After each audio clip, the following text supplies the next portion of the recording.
Dan and Corey here, welcoming you into Libservative. The great fundamental issue now before our people.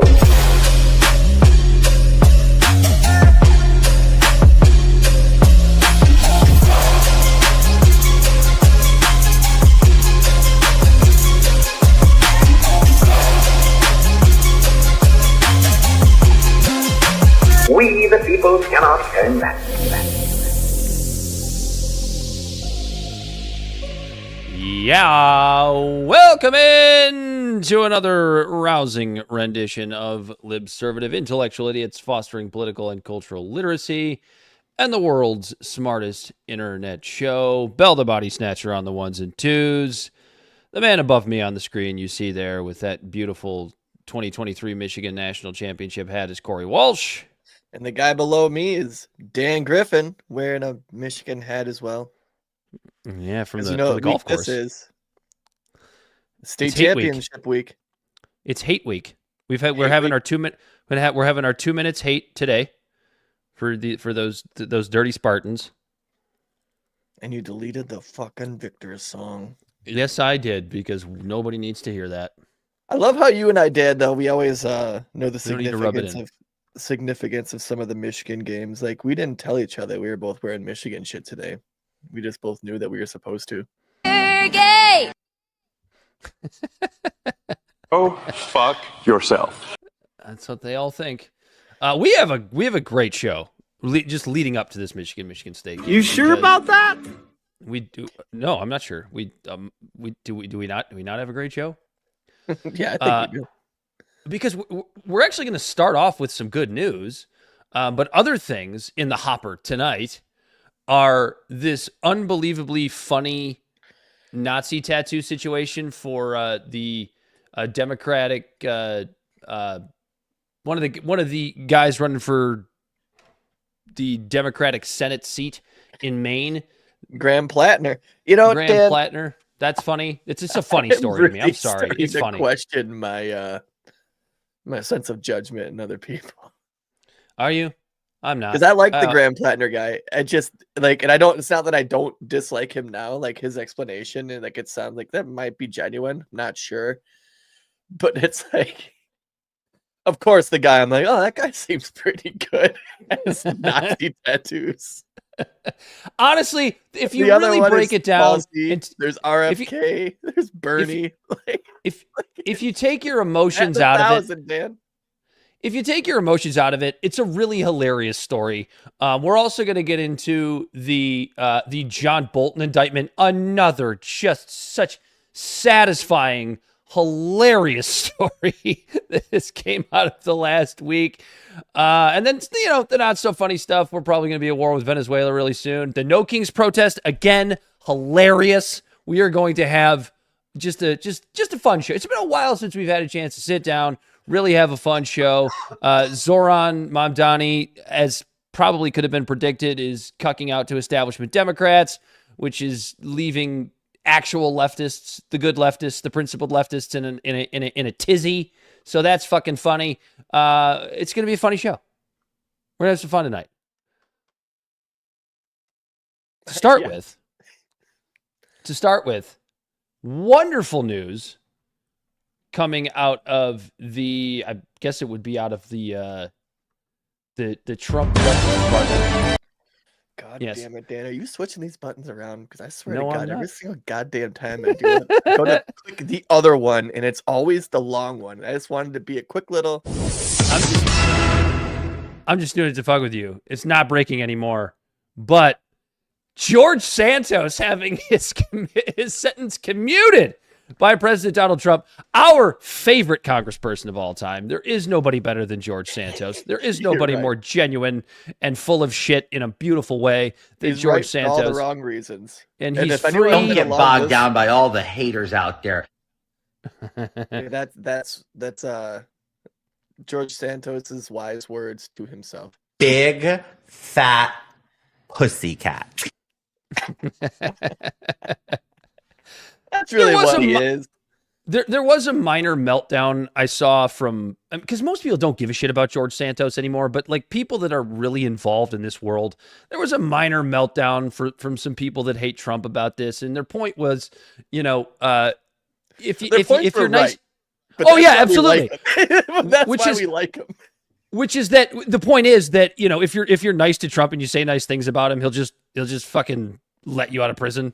He'll let you out of any federal sentencing. That's absolutely 100% correct. If you're nice to Trump, he'll commute your sentence or pardon you or whatever power he has is within his power. If you're mean to him, like John Bolton, you're fucked. It's a little bit authoritarian, a little bit dictatorial for sure. But in this particular instance, I love the fact that George Santos is not going to have to serve out the rest of his sentence. And you might ask why. And the reason is because George Santos went to prison for stuff. There he is. What a handsome queen he is. My goodness. The pink suit, those look like Ray-Bans. I can't really tell, but they look like Ray-Bans.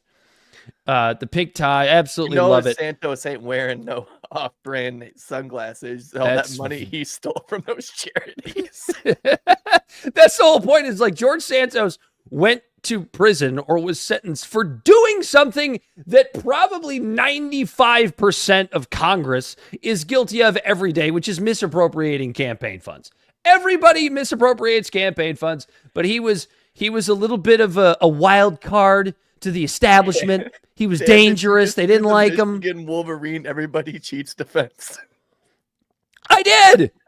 Everybody does cheat. I mean, we can have an argument about college football, but it is absolutely true when it comes to Congress. Oh, yeah. And if you don't know that, then Venables came, or I think it was the Texas coach. We're going back to college real quick, but the Texas coach came out and he said, yeah, Venables is really good on defense because he studies the plays and he films. The same shit that Michigan got busted for. I don't think the George Santos thing is the same. Oh, well, no, he was corrupt. He stole money. He did all this shit, but it's like, it's not unique. But he was like oddly honest about it.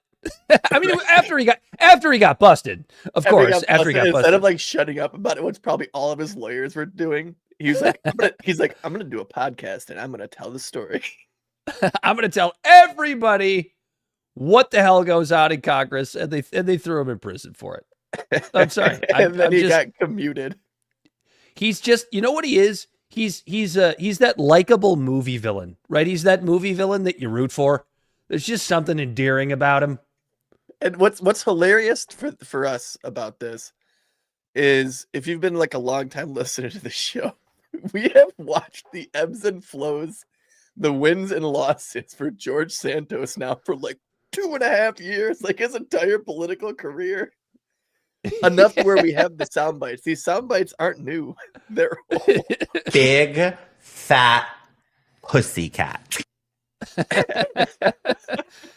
I can't wait for George Santos to get back in the public eye. It's so funny because if it wasn't George Santos and it was someone else that was like released for this, we would have absolutely been like, of course. But because it's Santos, we're like, all right, Trump. Good job, man. Now we just need to do the Tiger King. Yeah, I don't think we ever said we weren't hypocrites. We call others out for being hypocrites, but I don't think we've ever said we weren't also hypocrites. Sometimes being a hypocrite involves a few principles, I think. We'll be a hypocrite for George Santos. And if George Santos, if you're listening or watching, you're always welcome on our show, bud. Absolutely. He has to wear the pink suit though. I don't honestly, I don't even know. Like, look at the tree. I'll wear mine if he wears his. That looks like it might be that might not actually be a pink suit. Yeah, it's been altered. Filtered. Yeah, the image has been altered. Don't give a shit. I hope it's real. I want it to be real. Oh, it absolutely is. He looks like he looks like he would wear that. Show the original though. Well, that's why it looks like he's about to rob a charity. Go get a manicure. He is such a queen. If he doesn't have that suit, as you said, Corey, he needs to go buy that suit, and he will go buy that suit. I have an affinity for him for the same reason I have affinity for Trump. Is they just are just poster childs for everything that's wrong with government. Everyone else is just quiet about it. They're just so egotistical narcissists. Just loud about it. Just loud. Like and in George's Scarface. case, Like they all think they're remarkably like real life flamboyant. Scarface. I just watched that movie for the first time. Really? Yeah. I did. I remember seeing bits of parts of it as a kid. I just never Your really cultural was interested in evolution it. is complete. And then I was never really interested in seeing it. And then the other day I was like, or then like a month ago, I was like, I wonder if I could just watch Scarface, right? Because like I do love gangster movies. And so I went and I looked it up and it wasn't available. And then I saw it pop up on Netflix like recently, and I was like, oh shit. And yeah, no, I watched it. It's after seeing all the other gangster movies, it's yeah. We were saying lines to each other the other day, though. Like the good Yeah. ones, though. I was walking around at work going, what if I just start talking like this, man? Are you trying to say that George Santos is like Queenie Tony Montana in the government? Oh, Is that what you're trying to get at? Yeah, well, him and Donald Trump. Very both, successful, they think very they're rich. They think they're Scarface. They think Trump's, they not, just, Cocaine. Trump's not Queenie though. Santos probably does. cocaine. Seriously overweight. I was cocaine. No. The good kind. Yeah. But Trump Gotta doesn't. be careful. I know he sniffs be- all the time like he does, but I believe it when everyone says, yeah, he doesn't do drugs. There would be a leak by this He point. does. He does do drugs. He fucking sucks down Sudafed all goddamn day. Damn it! I just came in here to say that he likes Sudafed. Who likes Sudafed? But isn't that even unsubstantiated? Isn't that like based on Sudafed being seen in his drawer in a picture from his Yeah. desk or something like that? Obscene amount of Sudafed. Is that Like, not? Is that the not enough entire evidence? drawer. The That's entire like- drawer. Corey, people have That's weed like- drawers. I was gonna compare it to like that like CEO woman who's like obscenely skinny and like you open up her drawer and there's just candy bar wrappers all over the place and it's like I think you could deduce that she's bulimic. I think you could probably figure out that she's purging that shit. It's like, That would have to be so many candy wrappers for Yes, that to even cross my mind. So let me ask Because you. even how then, many there's boxes- certain things like that, Rob. Just like, toot the dude, like, whoa, you got a fast metabolism, huh? So do I. Now, And then just how toot the many dude, just walk naive. back down the aisle, just how many boxes of Sudafed would it take for you to think, this he was cooking meth? Yeah. I mean, it would have like I don't know. I don't have a number, but it would have. Corey, to if be I came like, over to your house with a grocery bag with 5 boxes of Sudafed, what would you I'd think? be like, why do you have that? Right. I'd be like, what do you- It's I'd be like- concerning. You I'd have be a like- concerning amount of Sudafed. I'd be like, Bradhead, are you sick? Why No, are you I'm get not. it? You can't get it in those quantities anymore. You got to go you got to go to the pharmacist counter now. Yeah, they have the but You fake gotta become Sudafed. president, Trump. motherfucker. You gotta become Thanks, president, bitch. He gets all the Sudafed. Honestly, though, Trump cooking meth in the White House would be the most fucking Tony Montana shit ever. That'd be hilarious. Well, Hunter Biden was in there just dropping dime bags. Yeah, so there's precedent. Let's talk about Graham Plattner a little bit. So Graham Plattner busted with a Nazi tattoo that is the symbol for the Totenkopf, which is translated to death's head in German, used by the Nazi SS. And Graham Plattner is running for the Democratic Senate seat against the establishment favorite and current governor of Maine, Janet Mills. She, by the way, just as a side note, is 77 years old and would set a new record for the oldest freshman senator in the history of the United States. So she's got that going for her. It's I can't find the applause drop, but I'd like to offer a little bit of a round of applause for Janet Mills. So Graham is a former Marine and has called himself a socialist after becoming a hippie following his time in combat. He calls himself a psychedelic user. Not exactly the drug of choice for Nazis, if you ask me. If you had said that he had gotten into meth following his time, I would have said, okay, that makes a little bit more sense. We could have a little bit of a conversation. He also called himself an Antifa super soldier. And I look at this whole situation and I go, first things first. There is something that is fucking hilarious about normie Democrats trying to cope with the fact that the guy that they want to get the main Senate seat has a Nazi tattoo and try to explain it away. It is hilarious. Also, I don't think Graham Plattner is a secret Nazi. Now you're going to be pushed to believe that he is by the Janet Mills campaign, by the Zionists that back her. And honestly, from a political perspective, it's a really good fucking strategy. They should push that. Hey, you remember that? You remember that Nazi tattoo he had?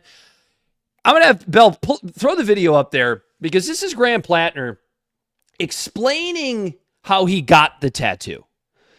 And I weirdly kind of believe him. Let's listen to Graham's explanation.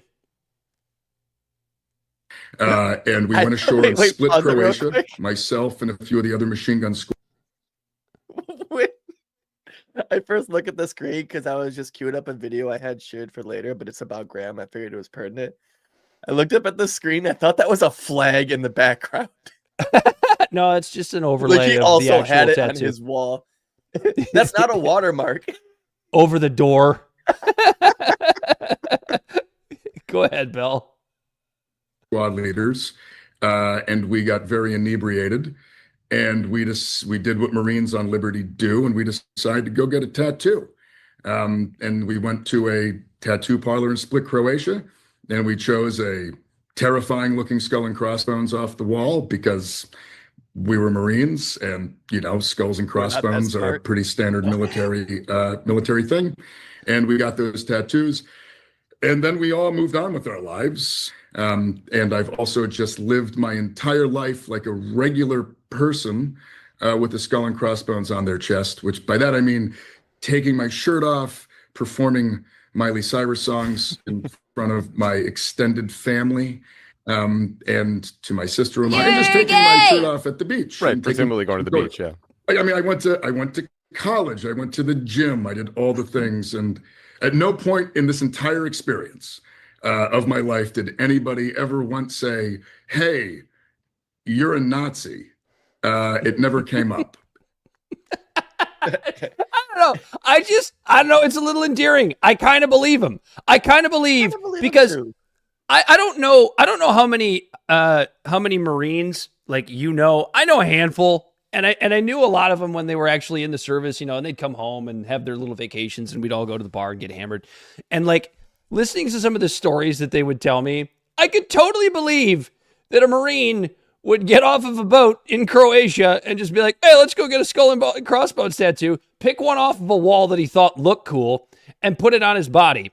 Now, here's the real reason why I kind of believe him. You saw, if you're just listening, they actually showed the symbol. My old man that said only good Marine is a submarine. USS Nautilus SS 571. So you could see on the screen the actual symbol that was tattooed on Graham's chest, which absolutely is the Totenkopf. It is the Nazi death's head symbol. But tell me, if you use a little bit of logic, tell me if you would have recognized that symbol prior to this story. Because I'm pretty well versed. Like the general. I think the general public. I'm pretty well versed in Nazi history. I think it's a fascinating subject to learn about, to understand how we got to this point during the 30s and 40s and how World War II came about and all this stuff. When I say it's interesting, that doesn't mean I'm interested in becoming a Nazi. I don't feel like I should have to qualify that, but in today's media space, you kind of have to qualify that. But anyway, I didn't recognize this symbol. I wouldn't have recognized it. Yeah, I probably would have. If I would have seen that, I probably would have attributed it to an MC, or something like metal, or maybe it'd been that looks a little Nazi-ish, but I would have been like, oh, that's the guy has that tattoo because he wants to make this appearance like a peacock with big feathers. Hey, don't fuck with me. That's what I probably would have thought. Hey, this guy just has this tattoo to be like, hey, no, back up. But yeah, I would have thought MC or something like that. But also MCs and a lot of their their symbolism. I just like to make up words, Dan. Their symbolism, a lot of it with Nazi stuff. So And then, like, But you can totally see, right? Like, you know the stereotypes about Marines, you know, dumb cannon fodder, right? That's the stereotype. Like, you can totally see a Marine getting off a boat, by the way, in Croatia, and just like, would you have pulling rather his- have been a guy in the Air Force? yeah, that would have worried me. I think that would have worried me a little bit more if it was an airman. But like I could totally believe that he went 20 years without anybody saying a thing to him, because I don't think any, like, as I said, I'm pretty well versed in Nazi history. You're pretty well versed in Nazi history, like in World War II history in general. I know how that sounds. Out of context. Yeah, I know how that sounds. I don't really care. But like, I didn't like study every, you know how many symbols these assholes used? Have you studied every single one of them and know the best ones? No, I'm just kidding. Yeah, right. Like, but no, a lot of it's like Nordic things. There's a lot of like the swastika itself is like a Native American symbol for like peace, and same with like Hindu, but like they tilted it. Right, exactly.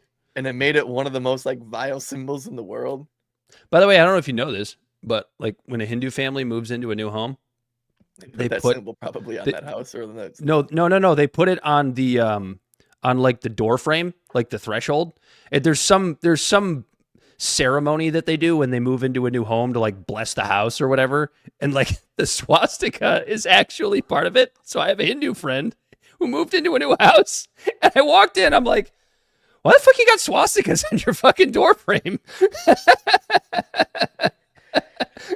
No, when I worked in the brain injury days, when I worked with the TBI people, one of the guys I worked with, he had a big old the Native American symbol that looks like the swastika symbol, like on his hand. When I saw that, I was like, whoa. I said, what's that for? I just asked him. And he goes, it's Native American. And he's Yeah. like, I'm 37% or 40% Cherokee or something like that. At the same time, it is still funny watching Might have been normie Cherokee. Democrats. It is still funny though watching normie Democrats try to cope with the fact that like the guy that they want to win this seat has a fucking Nazi symbol on his chest. Well, they don't want him to. The DNC doesn't. The people do. Well, right. Okay, so I shouldn't say normie Democrats. I should say the more leftward Democrats. Not the ones that pay a bit more attention. They want Graham Plattner. All the other ones Right. are just going to vote blue no matter who for Janet Mills. And that's the thing. He was probably going to lose anyway. I had the Kalshi statistics in front of me. Here it is. So I don't think he was ever going to win anyway. Kalshi had him had Mills and Plattner basically dead even as of September 4th. So we're talking about 3 weeks ago. And he has been steadily falling since. You think this And is he's going to pull some of the groypers? Wait a minute. Oh, yeah. They're going to become socialists now? They're going to like Graham Plattner. He's fallen 10 points on Kalshi today alone after the news. So that fucking purity test on the left, man. It's so fucking like that's why they're never gonna. It's annoying. It's really fucking. That's why annoying. That's why I said what I said earlier. Like in the idiotic politics that the American proletariat takes in, it's a good strategy for Mills and team to run with this. Like a political strategy, it's absolutely a perfect strategy.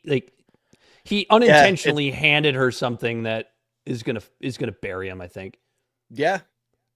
You know what? He's probably gonna. You know what though? He's gonna boot and rally. He's gonna run the next campaign. He's gonna get a couple other tattoos covered to cover his ass. And he, by the way, he has gotten the tattoo covered since this story came out, because I think for the first time he actually realized it was a Nazi symbol, like all the rest of us do. Yeah. He immediately got it covered. I'm sorry, like there's a lot of people that aren't buying his story. I'm totally buying it. Like I just think logically it does make way more sense than people want to give it credit for. It's like, how could you not know you had a Nazi symbol on you? It's like, I don't know, man. They used a shit ton of symbols. And if you're just walking into a random, by the way, Croatian tattoo shop wanting a skull and crossbones, there's a chance that it could just be rotten luck that you just chose the wrong skull and crossbones. Or he should have just turned it into a Jolly Roger. He said he was wasted. Oh, Bell's got the cover up. You want me to show him? Here's Graham's cover up. Yeah, dude, I don't know who did this, but it was some drunk scratcher in rural Maine because this is an awful tattoo. It looks like a little kid drew it. He probably he's like, hey, I just need Yeah, something. it's pretty bad. I I told mean, it's you what fair I enough. think he should have done. I don't know What he should have it done is. was just What is put a red circle around it with a line through it. To be like, no. This means no Nazis. Does can I ask this question? Does anybody really believe that Graham Plattner is a secret Nazi? I know you're going to be tried to be forced to believe that he is, but does anybody really believe that? When you consider all of the other information, when he calls himself an Antifa super soldier, when he Yeah, no, used- I don't think he is at all. Yeah. Yeah, I do call a little That bit dude of had the bullshit perfect that he response. just now knows that. I'm sure that he probably knew that years ago.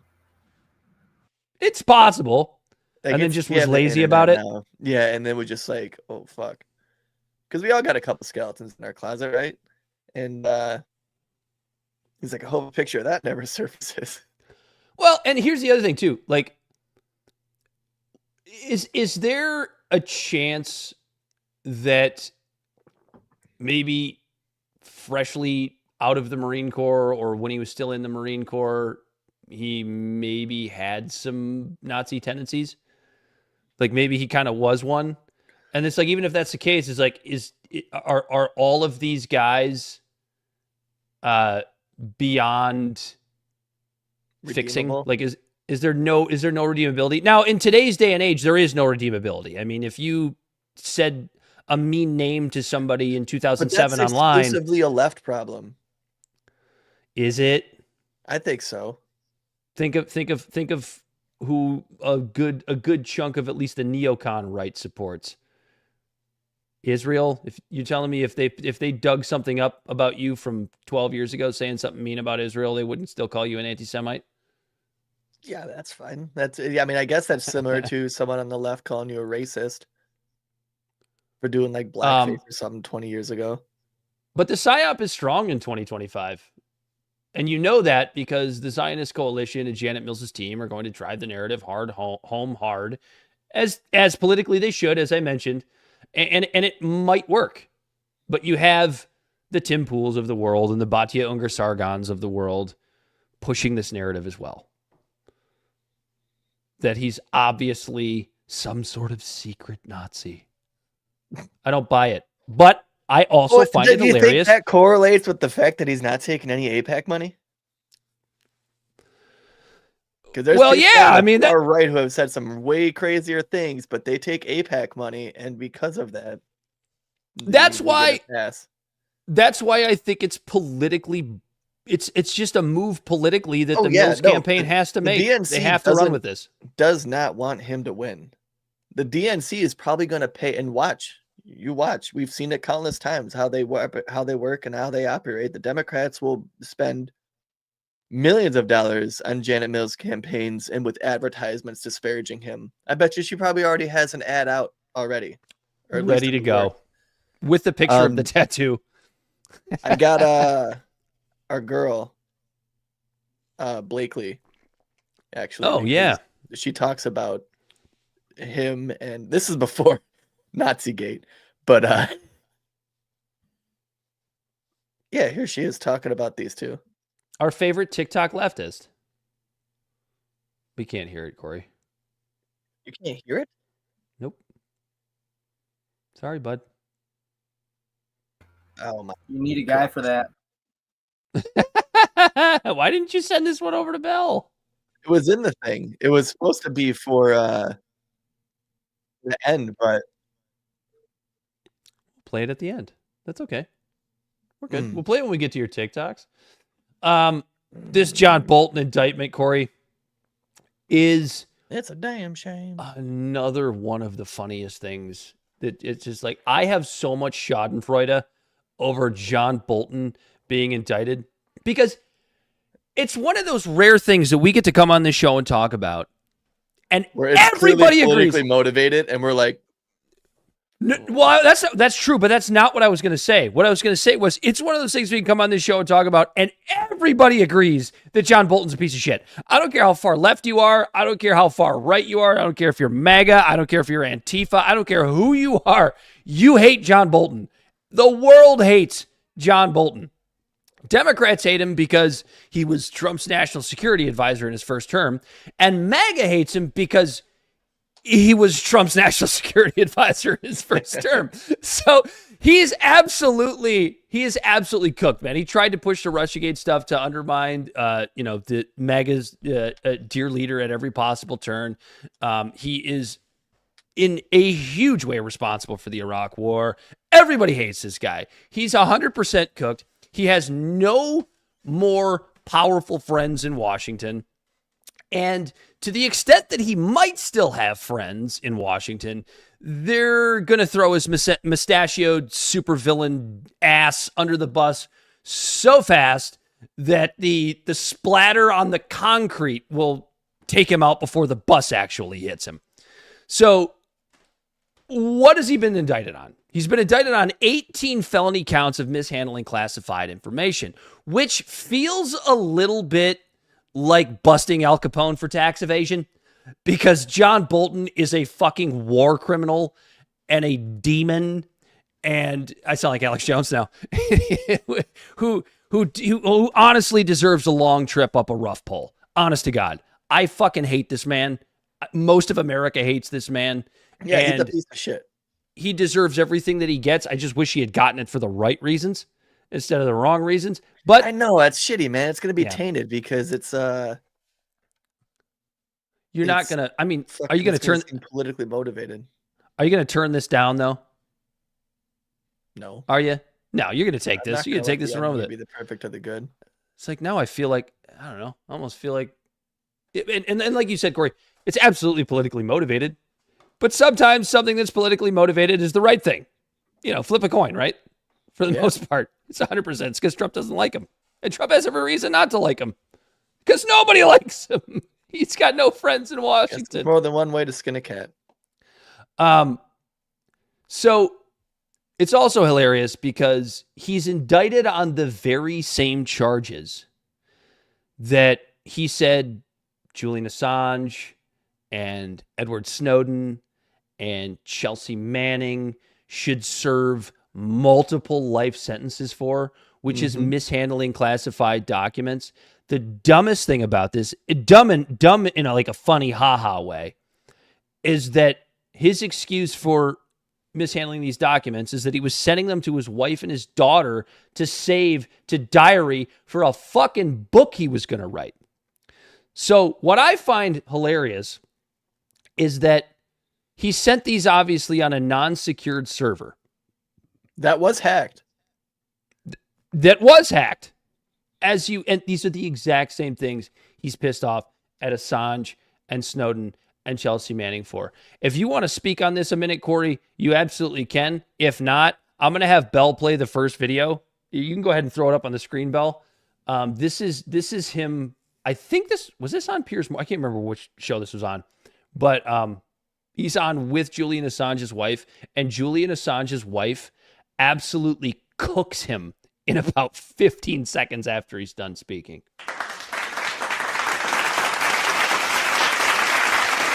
That's what I gotta say about John Bolton finally meeting some justice for being a real piece of shit. Look at his stupid face.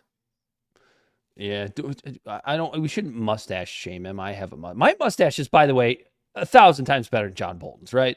I don't know. His hair goes to the end of his. He's got an impressive mustache. It's just mine's better. If he shaved his head, he would go his shit would go hard. Like he would look hard, but he looks like a bitch with that hair. He looks like he should be hit. He looks like he should be hitting the back of the head with a club, like the poor old lady in the West Bank. He looks like the poor guy running with his briefcase in the rain. Like if he shaved his head, he would look drill sergeant. You know what I'm saying? Motherfucker looks like Horton Hears a Who. I like how we're body shaming John Bolton. Oh, boo-hoo. Feel so Get bad for fucked. him.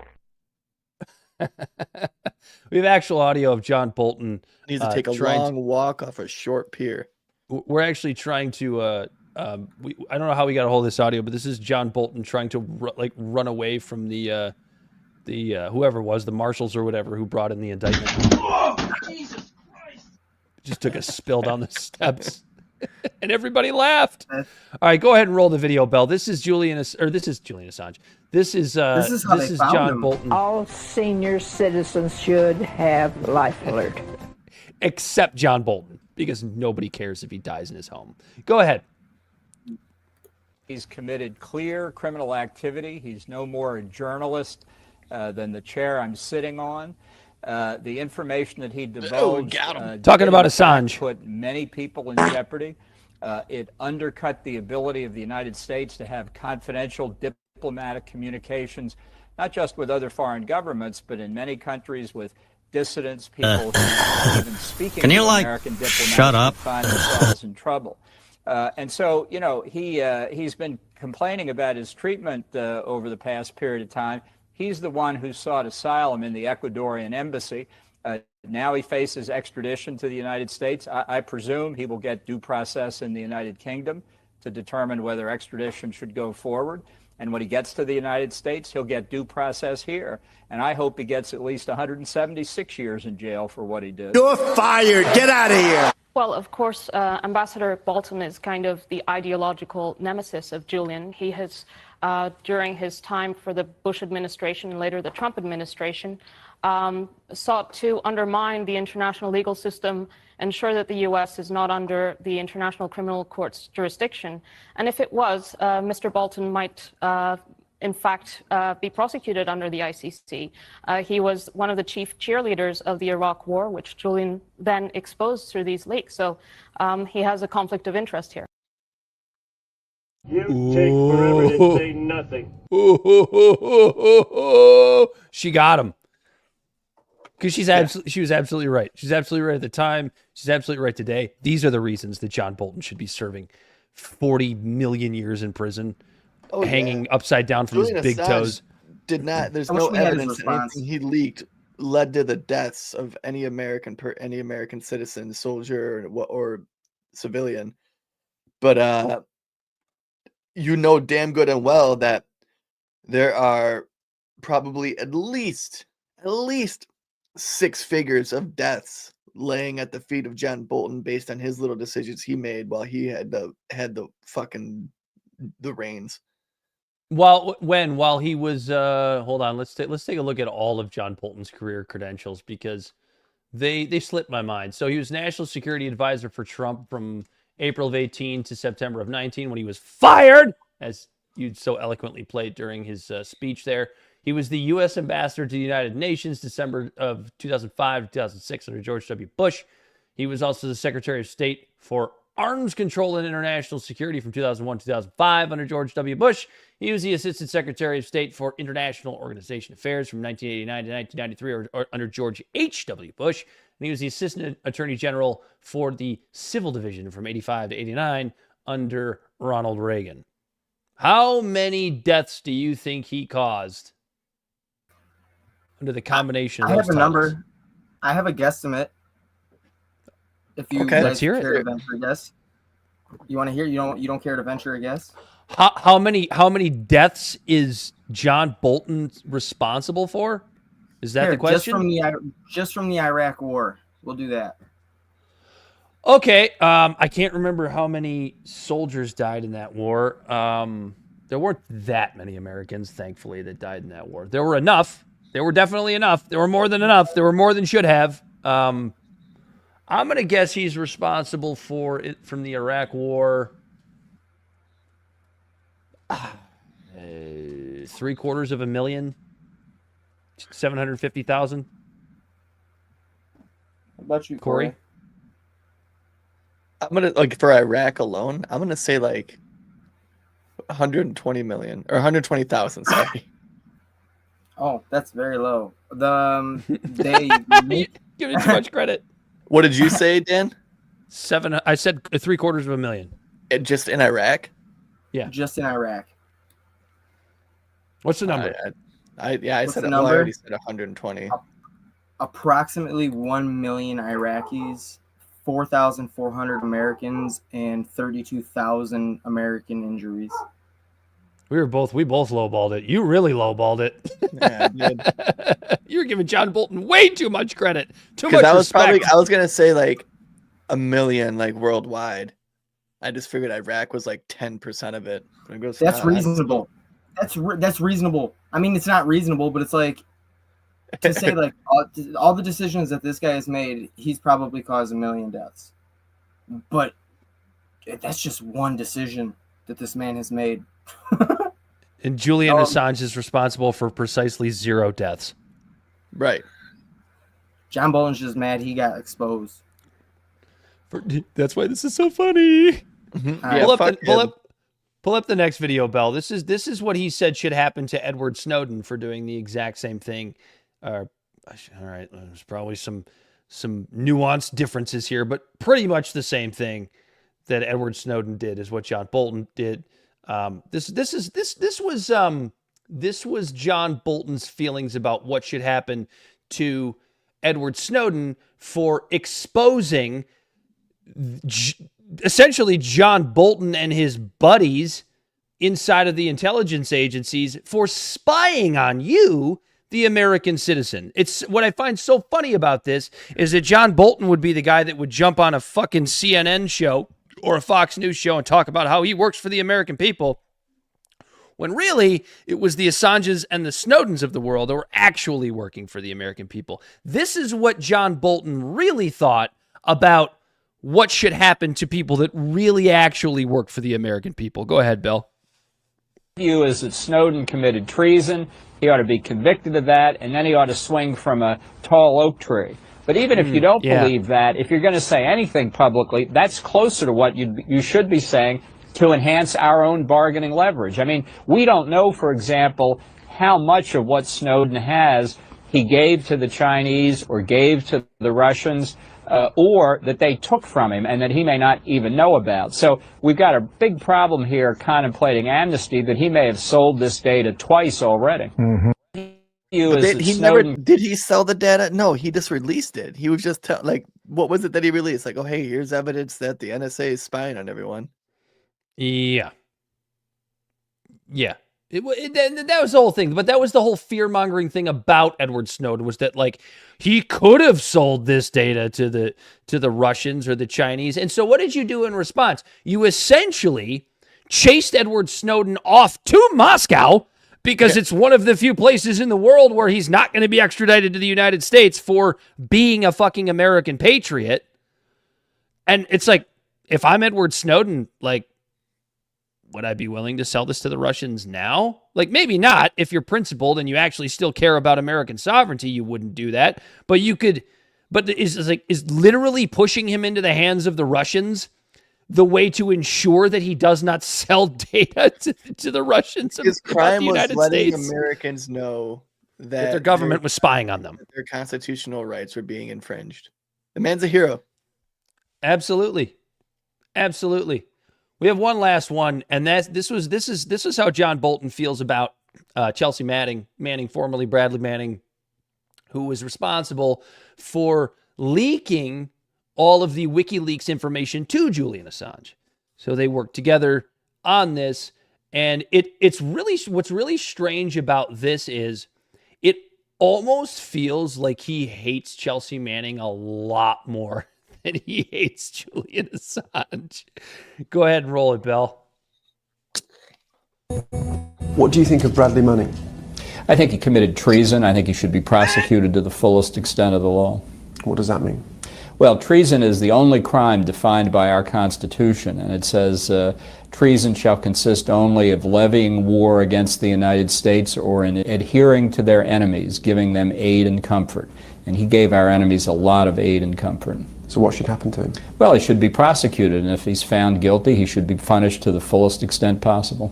And what is that? Death. You think he should be killed? Yes. What do you think of Bradley Manning? What a piece of shit. Well, that's how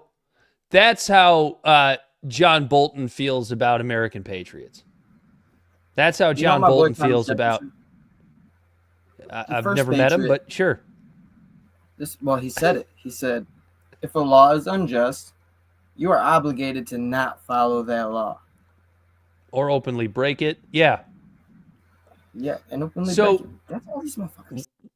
What I would what I would ask is, what was John Bolton's excuse? Sending the information, the classified documentation information to his wife and daughter for his fucking book on a non-secured server, obviously. It kind of seems like he may have been, maybe unknowingly, but it kind of sounds like he may have been providing aid and comfort to American adversaries, doesn't it? If what Chelsea Manning did, Yeah. or Bradley Manning at the time, was that after handing the WikiLeaks info to Julian Assange for a story, how is what John Bolton did Well, he any was just different? finishing the trifecta, right? Manning and Snowden sold it to the Russians and the Chinese, and then he sold it to Iran. Because the indictment alleges that Bolton's personal email account was hacked by a foreign entity believed to be associated with Iran. Bolton's team had reported the hack to the FBI in 2021, but prosecutors say Bolton did not disclose that the account had been used to transmit classified material. Yeah, so if Edward Snowden should swing from a tall oak tree, or if Chelsea Manning should be put to death, if we're being consistent, stands to reason that John Bolton thinks that he himself should be put to death. If we're being consistent. Yeah. And the Bolton thing would be way better if the Trump administration weren't about to carry out a Bolton-backed policy in Venezuela. It's weird how this shit always just comes full circle, doesn't it? It always comes back to like, when it feels like things are getting better, it's just a mirage. Regime change in Venezuela. Rand Paul was on Meet the Press. Bell's got that video for you too. All I'm going to say right now is that Venezuela, quote unquote, Venezuela has drugs, is this administration's version of Saddam has WMDs. Mm-hmm. It's a pretext to scare the American people into start beating the war drums again. I personally don't think it's going to work. His own constituency is very split on this.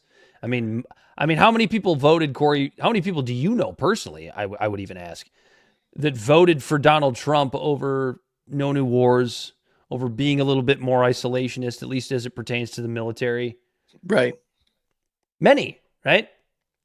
Yeah. So, like, how many people are going to buy this? More than one. Did you see the new one today though? They blew up a boat on the Pacific side of South America today coming out of Colombia. Yeah, that's because the Colombian president said something mean about Trump, because Trump, I was wondering what according to the Colombian president, I forget his name. It's slipping my mind. I don't have it in front of me at the moment. But according to the Colombian president, Trump wants him to help with the Venezuelan problem. And he's like, I'm not going to fucking do that. That made Trump mad. And then Trump went out and said some things about how Colombia is this horrible drug trafficking country, as if this is like a new revelation. I mean, there are literally fucking movies made about fucking drug runners in Colombia for the last 40 fucking years. This isn't like a new concept or whatever. But that's what's behind that. So maybe Trump's going, oh, whatever, we'll take them both. Because here's the thing. If there was a military operation in Venezuela or Colombia or both, we would win that in hours. It would probably Days, end up being both. weeks. I would assume, yeah. Just because. But all right, we would win it. Then we would cause unrest in those regions. mass migrations, and then all of the MAGA supporters would be like, God damn it, all these goddamn brown people are coming up to the border again. Why do they keep doing this? It's because we keep destabilizing nations in South America. It's not hard to figure out. Go ahead and roll Rand Paul, Bell, the only adult in the room. We're allowed to only be the only stable-ish nation in this side of the world, just so you guys know. That's right. We give Mexico a little bit of leeway because they're our neighbor, but that's about as far as it goes. In Canada, that's it. But Canada looks like Nobody else. They both we like hockey. They like hockey. Talk about war center. Like soccer.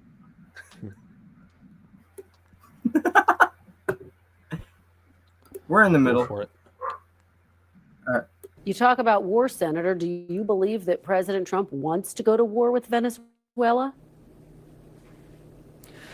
You know, I don't know what his actual intentions are. I can say, though, that not being a master of spycraft, if you announce that you're going to have covert CIA action, it's no longer covert. So if you're going to spy in a country, you usually don't announce that you're going to spy in a country. So it's a little bit unusual there. I do think there are members of his administration who have been agitating for war with Venezuela for a long period of time. And once again, there's the stick and the carrot. Yes, the president's right. They know that we would defeat them in a matter of days. But the chaos that ensues, we've had regime change. And President Trump, one of the things I liked about him is that he's, for a long time, said that he's not for regime change. He was against regime change in the first Iraq war. He was against regime change in Libya when President Obama promoted it. And out of both of those wars came, trillions of dollars of expenditures, but also decades more of violence and instability and chaos. And with regard to Libya, the spread of weapons to terrorists all throughout sub-Saharan Africa. So regime change isn't always what you expect to get. So based on what Rand Paul said there, Corey, I'm going to ask you this question, and I know you're going to know the answer because there's an obvious answer, and you're not an idiot. Thanks, Dan. If we go in and we take out Maduro's regime through a military operation, and we destabilize the country between Maduro supporters and whoever the other administration is that they would put in. The guy that fled to Spain, I always forget his name, something Gonzalez. No, it would be the girl that just won the Nobel won the Nobel Prize. Okay. Yeah. So we have them warring with each other. We have them fighting. You understand that's how it's being set up if it does go to regime change. Civil war, instability. Do you think that's going to make quote unquote, supposed drug trafficking out of Venezuela better or worse? Dan, it's going to make it better, obviously. Okay, you are an idiot. Regime change always works, dude. Always, every time. I mean, a lot of times it does kind of in a selfish way get the United States what it wants, which is just more war or resources, or drugs. Like Afghanistan and Vietnam. Yeah, or drugs. Yeah. With Vietnam and the heroin, or Afghanistan and the heroin. Yeah. Mm-hmm. America loves heroin. The thing is, you can, brother. With this whole thing, you can kind of see how the Israeli playbook is taking over this administration. Not to try to tie everything to Israel, but you can absolutely see it. So warships off the coast, a ton of them. Small strikes against boats that may or may not be carrying drugs.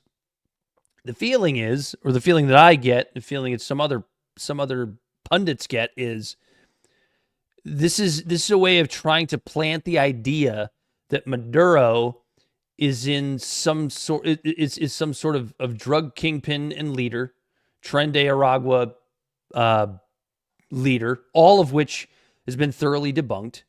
And it looks like an effort to provoke Maduro into a defensive strike as a way to fully excuse some sort of regime change operation. It's very Israeli tactic to me. I could be wrong. Maybe Trump's just going to show how strong we are and flex our muscles in the ocean for a while and it'll be over, but I don't know. Because Maduro, when it's in America's favor, right? Trump typically literally negotiates with terrorists. Like as all American presidents do Iraq, and have. I'm sorry, Syria. Actually, no, it was Biden that actually negotiated with terrorists with Afghanistan. But when it's in Americans' favor, they absolutely will.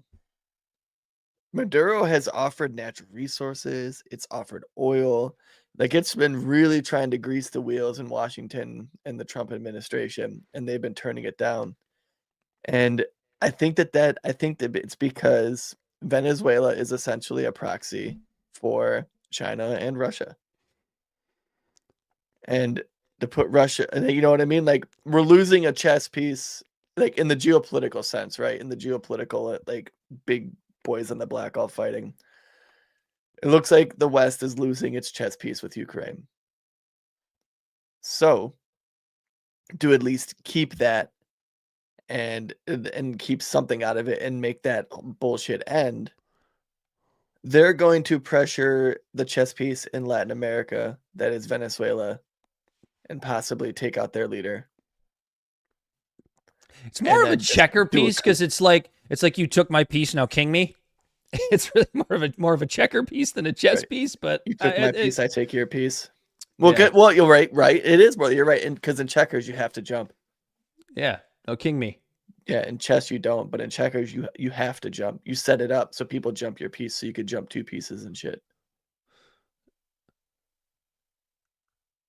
So, but yeah, I mean, if the Ukraine war ends, watch that Venezuela, like if it's put to a ceasefire and anything like that, watch the shit with Venezuela peter out. They have the most Trump's oil already reserves in the world.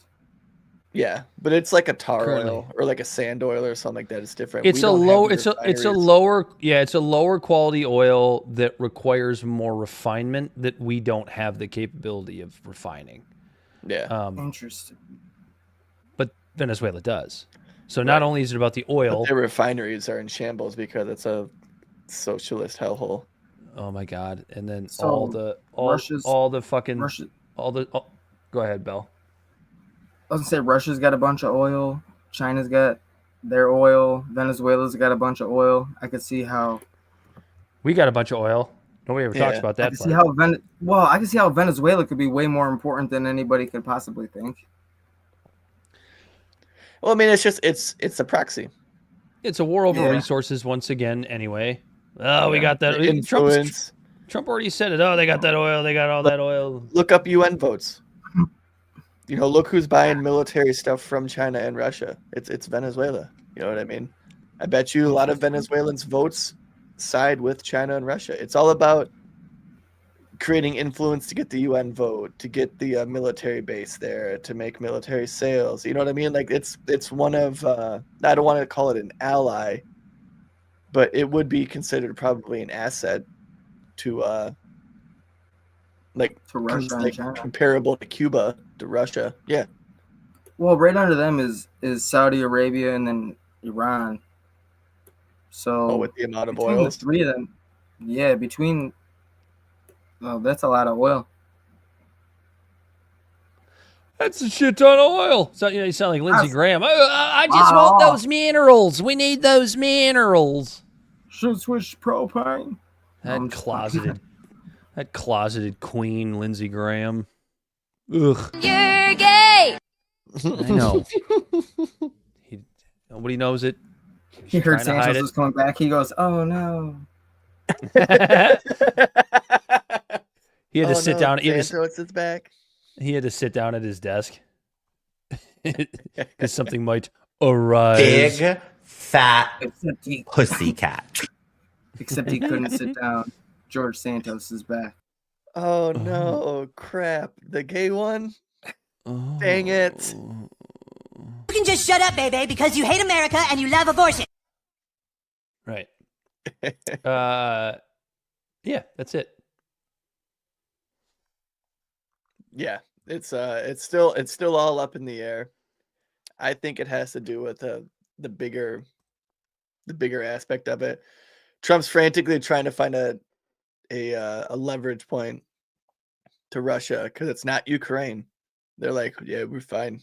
We'll just keep doing this. and it's How a about stalemate.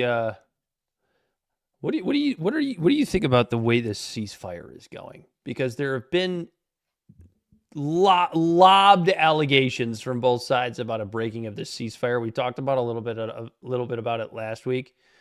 I don't really think there's much of an update because there's no way to know exactly what the fuck's going on right now. All I know is this. I think Israel's going to continue to push it and push it and push it and push it until we stop paying attention and they can get away with it. Difference is, I don't know that we're going to stop paying attention. Yeah, if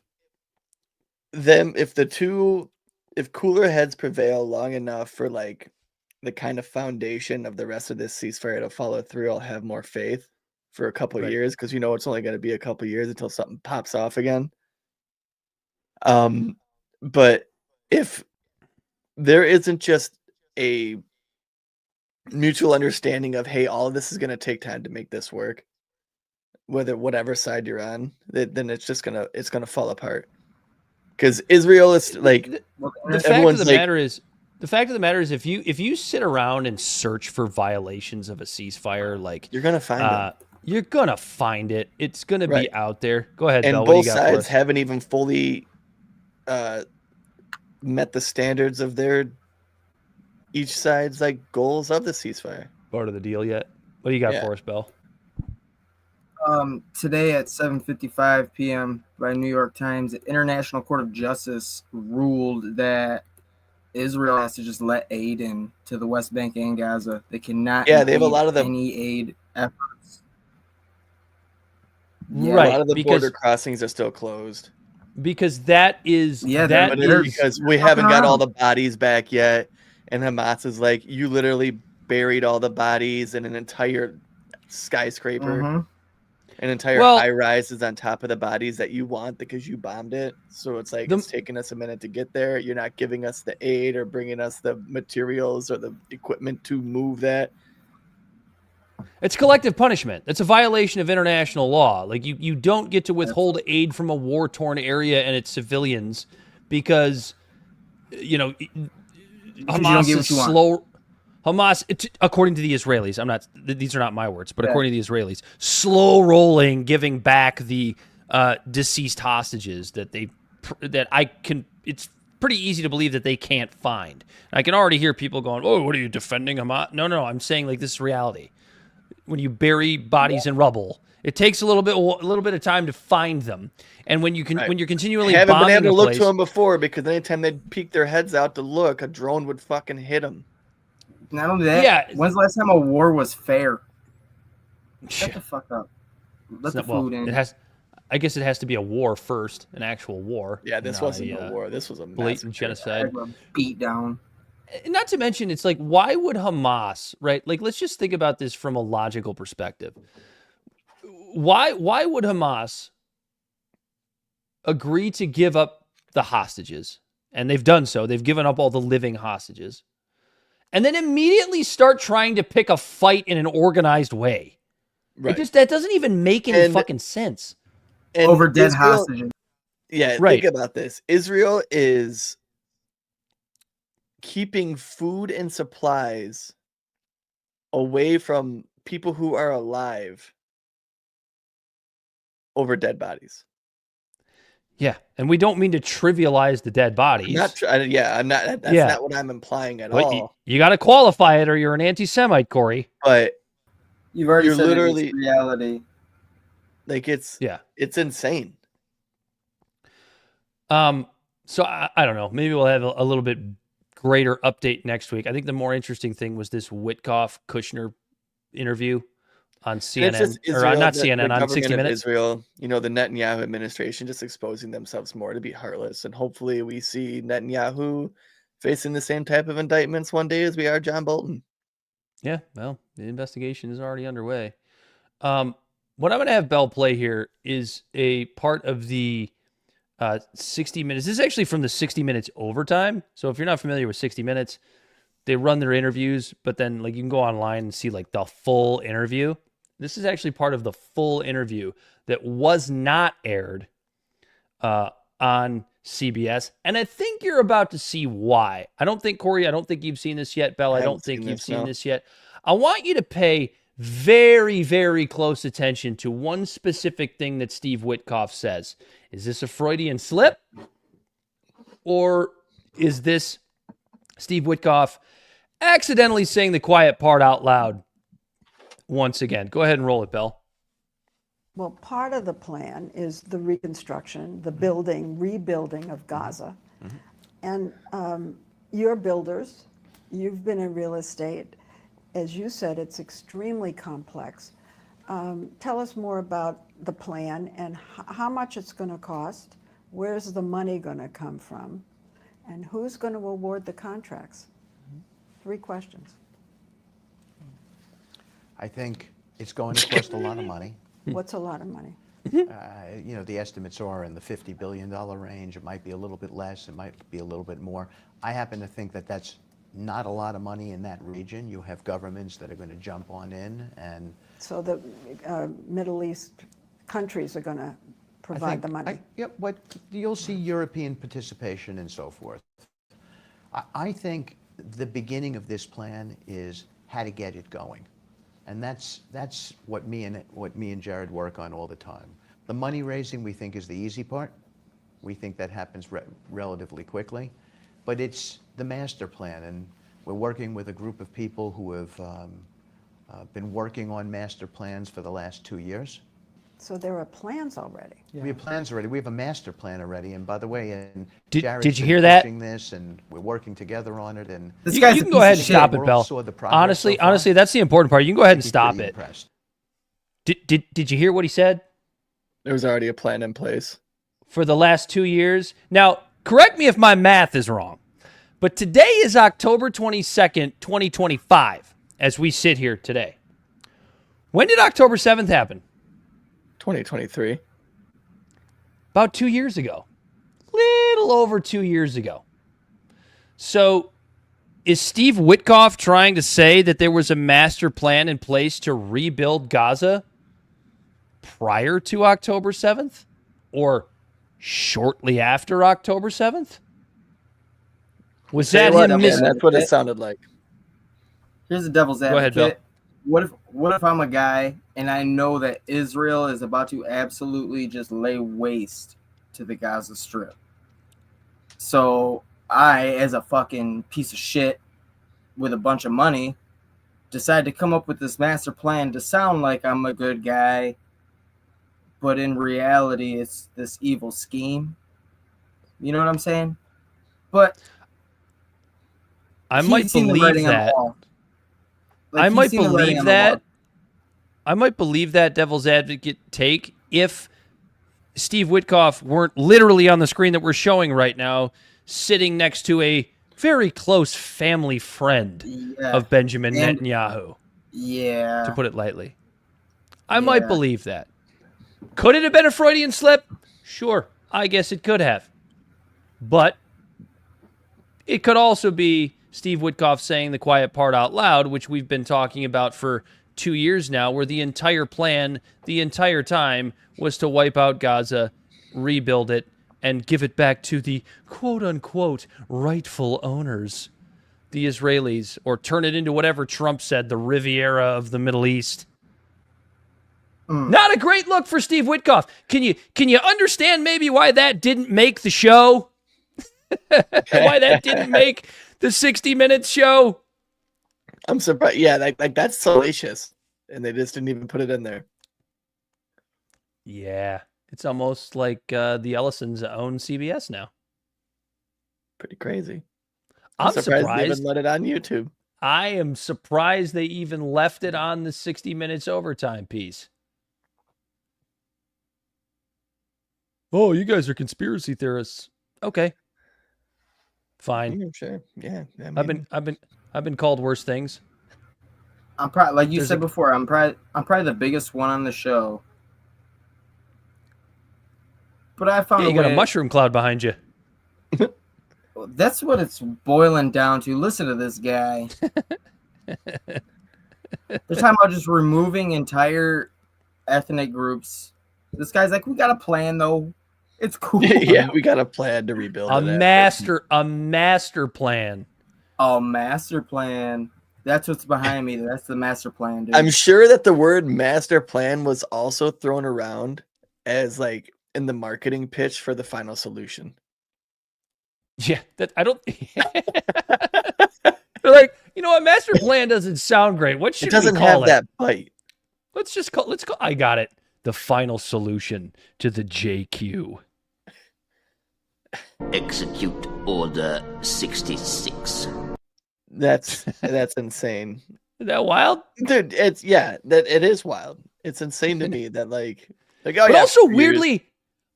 weirdly not They surprising. weren't even in power. They weren't even in power, these two. Neither of them had any seats of power in our government. They were just sitting off on the sidelines like ooh, rubbing their hands together this was like America, huh? Isn't this America? I'm sorry, I thought this was America. America's over there now. Yeah, more or less. Just move the capital to Tel Aviv at this point, or Jerusalem. yeah, it'd be Jerusalem. That's where the embassy is now. We get the West Bank. Zoran Mamdani is now being handheld and walked around by Hillary Clinton and Obama and Kamala Harris campaign advisors. How funny it would be if he doesn't get elected now. Zara Rahim was just hired, who was a former spokesperson for both Hillary Clinton and Barack Obama. She's now consulting Mamdani's mayoral campaign. She obviously, in the past, made headlines for a tweet wishing harm on Donald Trump during his COVID-19 diagnosis. And that's the thing that a lot of people are going to point to, but I don't really care about that. He's also hired to his communications team members of Hillary Clinton's 2016 presidential campaign, Kamala Harris's 2024 presidential campaign, DNC committee members, and members from Hakeem Jeffries' super PAC. And it's obvious what's happening here. All of the fear-mongering over Zoran Mamdani, that he's some Muslim socialist, which, by the way, isn't kind of an oxymoron, and we've talked about that many times. He's going to cuck out to the Democratic establishment. In fact, he already is. He's already walking certain things back in his rhetoric when it comes to his socialist policies as he does interviews as we get closer to the election. And listen, I'm no supporter of Zoran Mamdani. I'm not a New Yorker, so I don't really care that much. But if I were a New Yorker, I wouldn't vote for him. I think who he was and what his policies were going to be were going to be a fucking disaster for the city of New York. Vote for Cuomo. Because I'm not a socialist. No, I probably wouldn't vote for anybody. Who are you going to vote for? Curtis Silva? No. No one really talks about him. Have you ever looked that guy up? Because he's not going to win. He's Republican. He's not going to fucking win. He's a wild man. Yeah, he in 1979 he founded a neighborhood safety group called the Magnificent 13 to patrol the Bronx and the Newark City subways overnight. I mean, yeah, at least you can say he's a real New Yorker. He's not just a Manhattanite like the Cuomos of the world. But Mamdani, there were a bunch of vigilantes out there like beating the shit out of drug dealers and shit. That's the guy you want to be mayor of New York. He still wears the red beret all the time, but they're the guardian angels. It'd be like Giuliani on steroids trying to clean up the crime in New York City.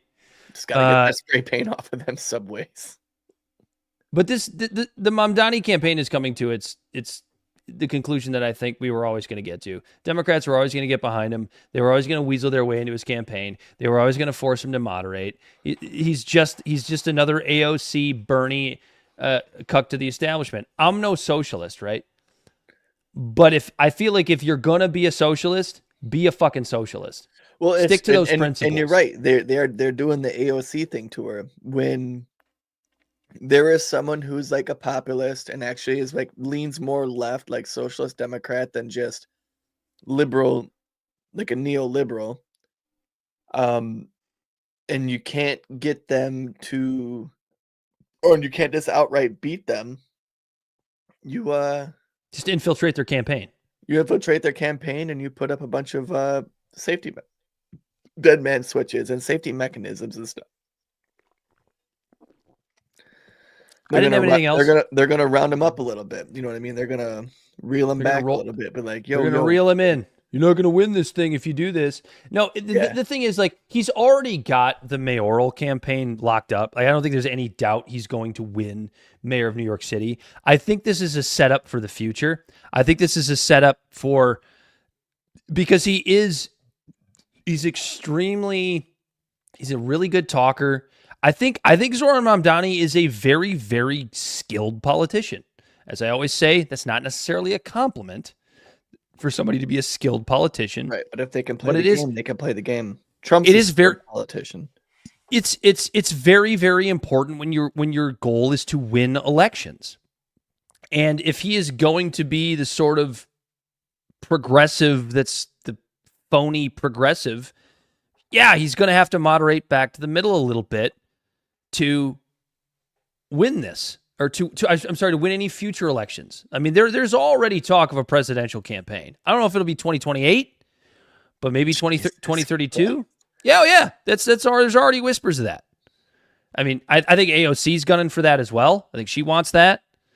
Could you see a Mamdani AOC ticket or an AOC Mamdani ticket? Yeah, I could absolutely see that. Maybe not in 2028. Maybe in 2028. I don't know. But that's the direction that this is going. Newsom. I don't know, man.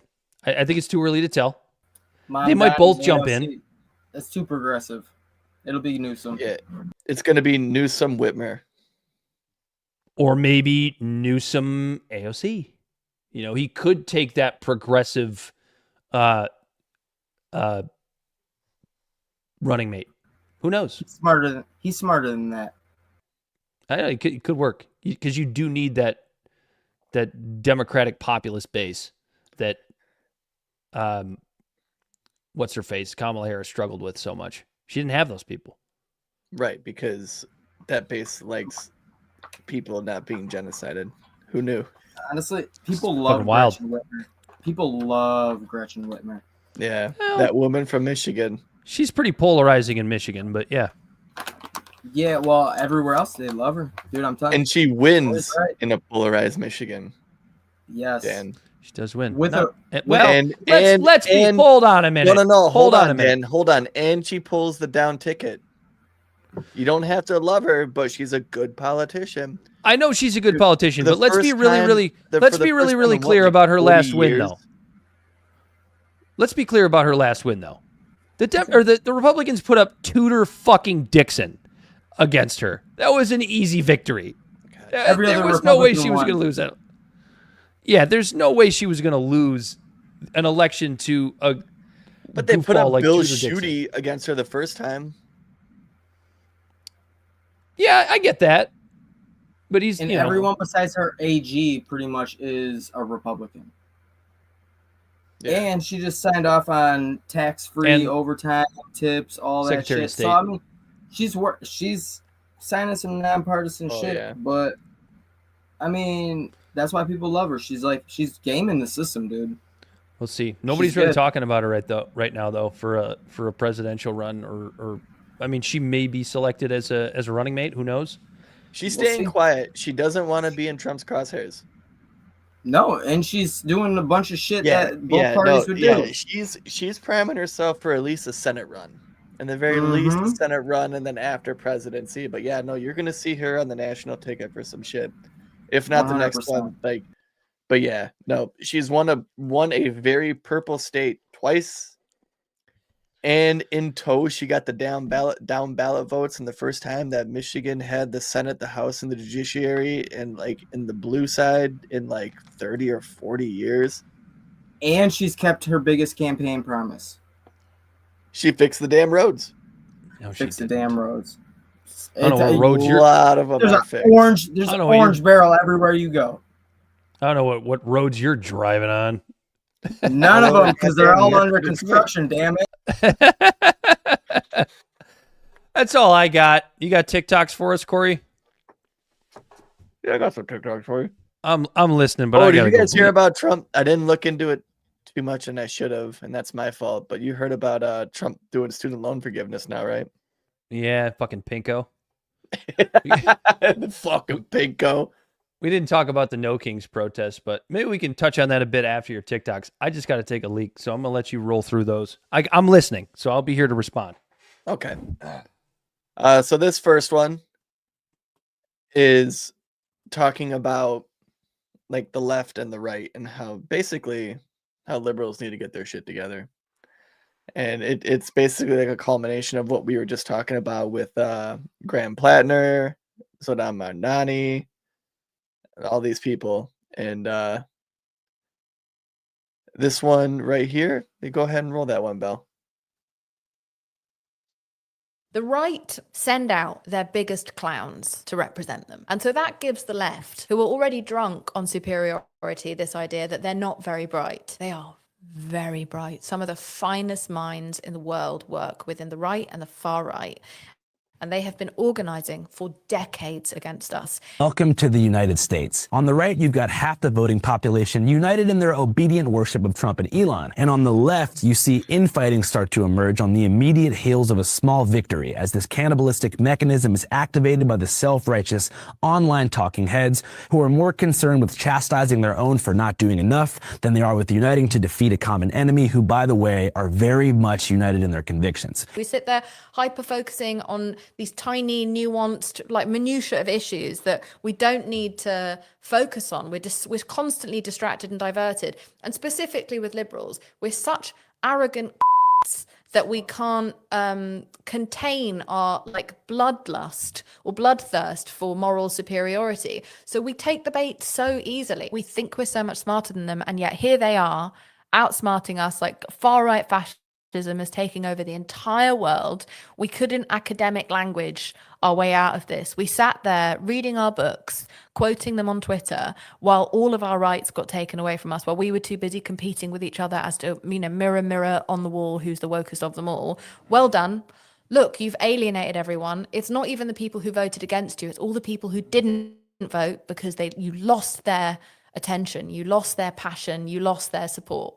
And so I think the only way out of this is to win back the support, to stop being such an unsafe place. If you say I've been talking about this recently, that if on the right, if you have one thing in common with someone, they're like, welcome in, we'll work on the other stuff later. You can have everything in common with someone on the left or a liberal.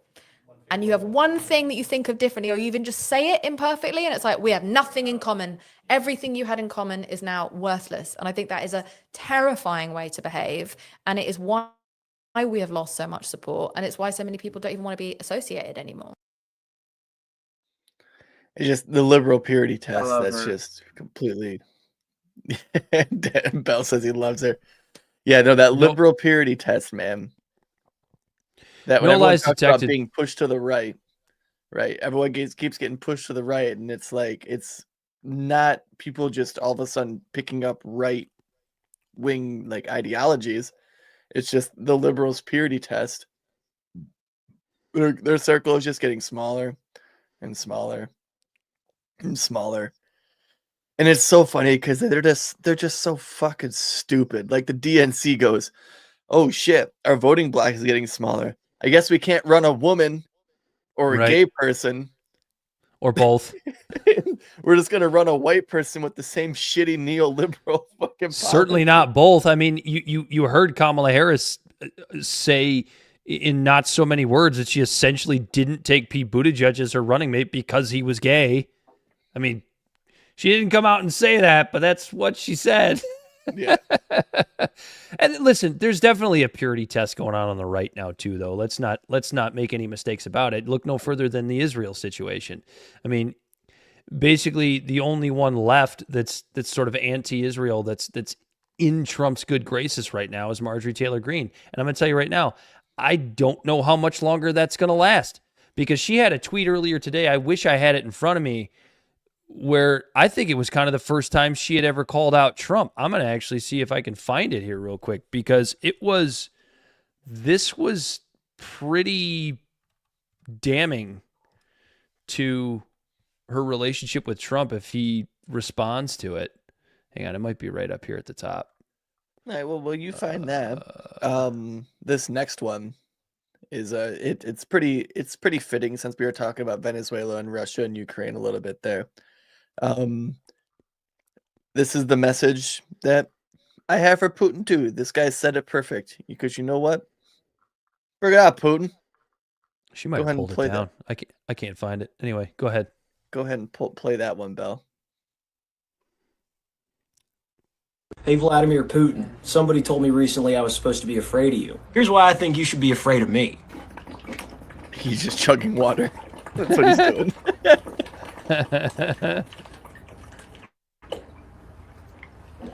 That's 32 ounces of water in 10 seconds, boyo. I'm a dog, Vlad. That's American excellence right there, sir. That's every day, dude. That ain't nothing but a peanut. And you, Vlad? Everybody knows you smell like up dog. Vlad. I know you just said what's up, dog. Gotcha. You fool. You dunce. You've been owned, Vlad. Western Hemisphere till I die, dude. Like it's a gang war. Western Hemisphere till I die, dude. And I heard you smell like up dog. I know you just said what's up, dog. Gotcha, you fool.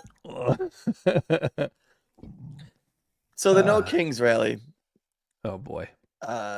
This next one is kind of encapsulates how I feel about it. I drove by 2 of the different protests on my way home from work on Saturday when they were going on. Drove in the parking lot by one of them. I was honestly looking, you know me, I'm a sucker for petitions. I'm a sucker to sign things. I was looking for ballot initiatives. You know, I had the Michigan game was on. I wanted to get home. I wanted to watch that. I wasn't going to go out there and stand. I wasn't going to go out there. The psyop. And stand for a protest that's just corporatized. It's like, I'm sorry, it was. But I still want to. I still like to do my part. Like if there's a ballot initiative out there that is to fight like government power and restrict government and stuff like that, I would have been out there signing. I would have sit there like I was a fucking Jared Goff after a win, just signing shit. You know what I mean? Sure. You want my address? Fine. I didn't see one ballot out there or like one petition, one sign, one signage gatherer, nothing. Go outside, and nerd. Get out. Go. It just I ain't got time to it reminded me Go of the vast difference of the protest I went to in Sterling Heights. For people who don't know, it's a very white suburbanite neighborhood during the George Floyd protests. And the protest I went to in Detroit that was put up by a grassroots organization. And the contrast is striking. If you haven't been to like a grassroots organization and protest where the cops are trying to pull their shit, where like they're like, you got to keep everyone together because if you separate, the cops will pull into the middle, make the group split and disperse, and then all of a sudden it's an uncontrolled protest, and then they can just shut it down. Like there's tactics that they do. The other one was a bunch of people in lawn chairs on the side of the road just going, yeah, good job, guys. And it's just like you can see the difference. The vibe is Orange different. Man bad. And then these ones gave off that vibe. And it just, it felt performative. And I saw this video after talking about this because, you know, TikTok and all the apps are always listening to what you say. And it fed this one to me and it hit all the buttons of what I've been trying to convey to people. So go ahead and play this one, Belle. We all were marching and there was 0 arrests. The fascist government approved of what we were doing. That means it was a successful protest. It was good. We were cheering with the cops. Every time they went by, we were waving and saying, I love the police. It was a successful protest. There was no arrest. It was good. It was perfect. We got there at 8 a.m. and it was over in time so that we could still catch some Saturday football from the college teams. We just went across the bar. We went across the street to the bar after, and we got to watch football. So like, it was a great day. It was so much fun. Everyone loved my signs. They were so funny when I called Trump a Cheeto. They loved it.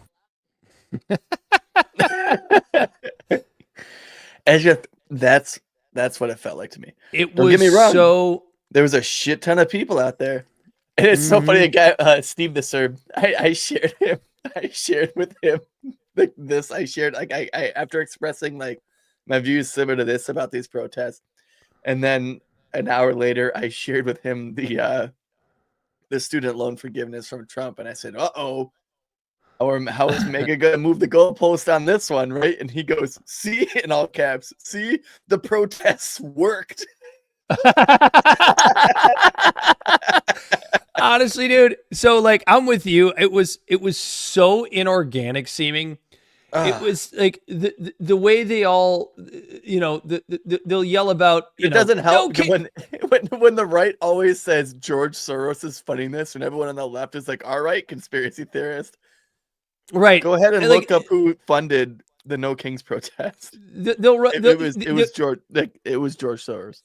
Everybody wanted to run around and scream about like no kings as they beg for the government to handle their health care and handle their retirement and to continue to steal their money with little to no representation in government, and Trump's a fascist. Well, is he a fascist or is he a king?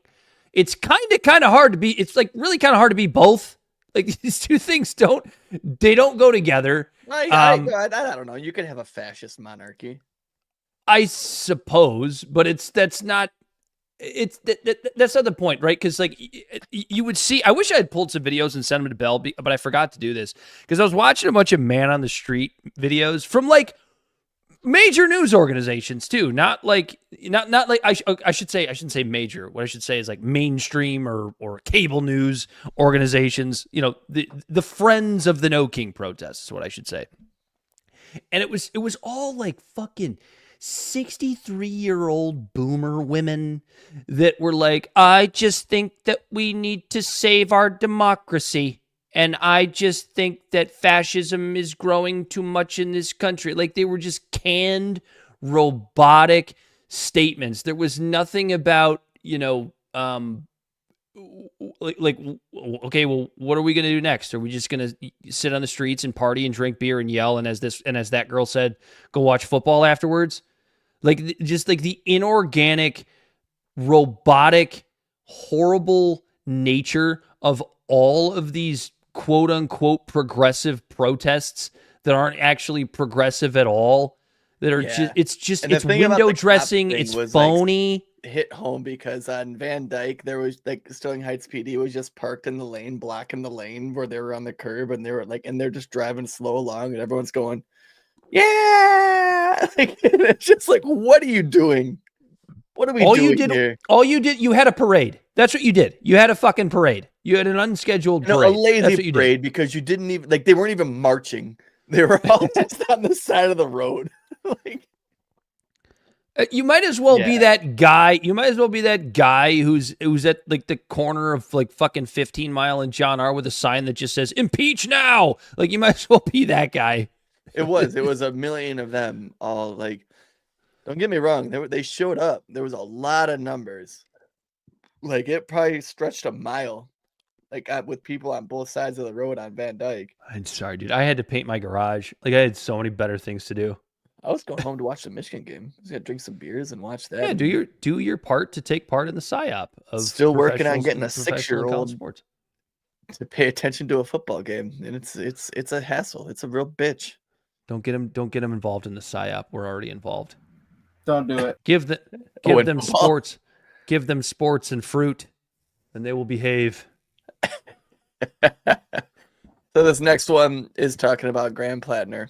Because we were talking about him a little bit, and it's Blakely. It's from our Blakely, our favorite leftist. Mm-hmm. And she's talking about, she's criticizing the DNC kind of for the same shit we were, and how instead of letting a populist and the DNC party like get in, right? Because like the way I look at it, when we have I try to be a realist, and it's like we have a 2-party system that one party leans left, one party leans right. It's a uniparty system, but in the very least, you need the same amount of weight on both sides of the teeter-totter to keep it from going haywire either way. And The left is too far to the right. And so here she is talking about someone who, like Graham Plattner, who we might not even agree with all of his policies. I don't know all of his policies. But just to have a voice in the House or the Senate or wherever it is where the debates and the discussion happens, you need as many ideas thrown at the wall as possible. Or it's monolithic and it could all be everyone in unison of a good idea or more likely a bad idea. And right now it's mostly war and bad economic policy are. You need people of dissent in there. And I could agree with you at 90% of the time, but if that 10% of the time you were on the same page, I'm going to be in your corner cheering for you. So here she is talking about in so many ways that, but from the left. The Democratic Party being. Go ahead. If you pay attention to politics, like at all, like even a little, you probably don't need me to explain to you how pathetic and corrupt the National Democratic Party is. And this is just the latest example of the Democratic Party being willing or preferring to lose than to allow progressive to win. I'm not even talking this time about how the National Democratic Party and the party leaders like Hakeem Jeffries and Chuck Schumer in the House and the Senate refuse to this day to endorse Zoran Mamdani. No. This time, I'm talking about their commitment to corruption, their commitment to losing, and their commitment to the gerontocracy. Why can't we have universal health care like every other first world country? Why can't we take care of our veterans when they come home? Why are we funding endless wars and bombing children? Why are CEOs more powerful than unions? We fought 3 different wars since the last time we raised the minimum wage. What happened? I thought Democrats love veterans. That was Graham Plattner. He's running for Senate against Susan Collins in Maine. If you're a Democratic voter or a liberal independent who sometimes votes for Democrats, tell me if you disagree with anything he talked about in that ad. His campaign launched months ago and has garnered a ton of momentum. I bet you can guess what happens next. Just guess. Guess what the Democrats' response to this exciting new populist pro-working class candidate campaign was. Being the party that loves corruption, loves dinosaurs, and loves losing, they decided that they were going to swoop in, interfere in the primary by having the DSCC, which is the Democratic Senate Campaign Committee, so the official Senate Campaign Committee of the Democratic Party nationally, form a fundraising committee together. That is called interference. Putting aside that she's literally almost 80, the same party that refuses to ever pass the fucking torch to the next generation, the fact that they have stepped into this primary when on the national level, you're supposed to be neutral. In fact, they've even apologized in the past for interfering in primaries. And now they're doing it again. We even have the head, our racist, Islamophobic, trash bag, corrupt senator from New York, Kirsten Gillibrand, weighing in on it and being like, I think she's gonna be a formidable candidate. Why the fuck are you commenting on this? Serious question for just rank and file libs. Are you tired yet? Are you tired yet? Are you tired of having your primaries rigged? Are you tired of having corrupt 500-year-old dinosaur candidates who get favored because they're going to uphold the status quo come into primary where there's actually some excitement being like, wait a second, guys, I smell a chance for victory. We better hurry up and go ruin it. Graham Plattner fits the profile for what the Democrats love to pretend to be. Sans the diversity, but this is Maine. And they are trying to do the woman thing. He is a veteran. He's 41 years old. That's like a baby in politician years. He doesn't take APAC money. Friend of the working class Mainer, foe of the oligarchy. He is pro-union. He's all the things that they pretend they are. But like what always happens, the Democratic Party, the National Party, loves to cosplay as a friend of the working class and as somebody that actually wants to help people and take on power and corruption. And then when somebody actually does it or runs as it, they're like, oh, did we say that?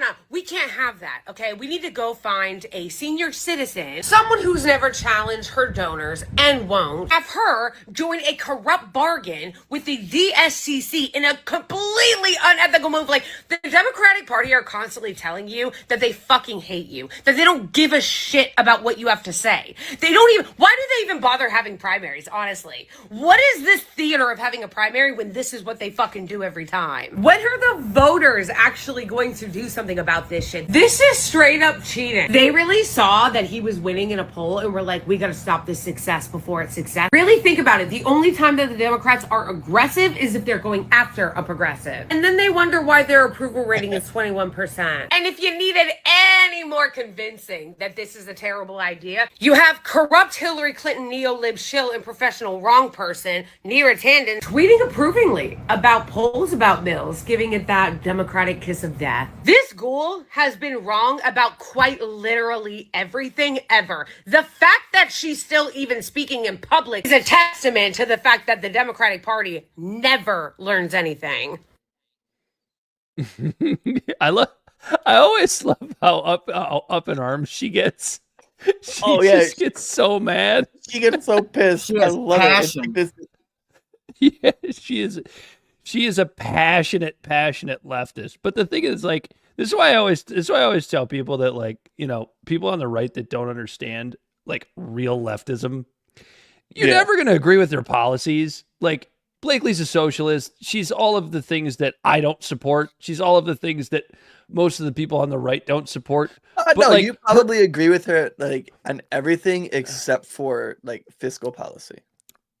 Yeah, like for the most part, like what do what do somebody like myself as a a political atheist libertarian and Blakely agree upon? The fact that the status quo is garbage, the fact that the government and every career politician is corrupt and awful and needs to go away. I just wish that there wasn't a fucking purity test on the left, because we could create such a fucking great coalition between like libertarians and leftists. Like, oh, you don't trust the government? Neither do we. We've talked about it 400 times. I know. Like the actual principled faction of MAGA, the faction of MAGA that's not just like dear leader when it comes to Like, Trump. oh yeah, like, just the ones that are like about like workers rights and not being fucked by corporatism. The actual America First faction of MAGA and leftists could actually form a coalition. You say that to you say that to people, and they look at you like you're living in a fantasy world. But it's so true. It's there. Like, look no further than 2016 when you had the Bernie Trump vote. The amount of people that voted for Bernie in that Democratic primary and then pulled the lever for Trump in that election is a lot larger than you think it is. Right. It's not small. So this next one is it's our dear friend Alec Baldwin. Eric Baldwin.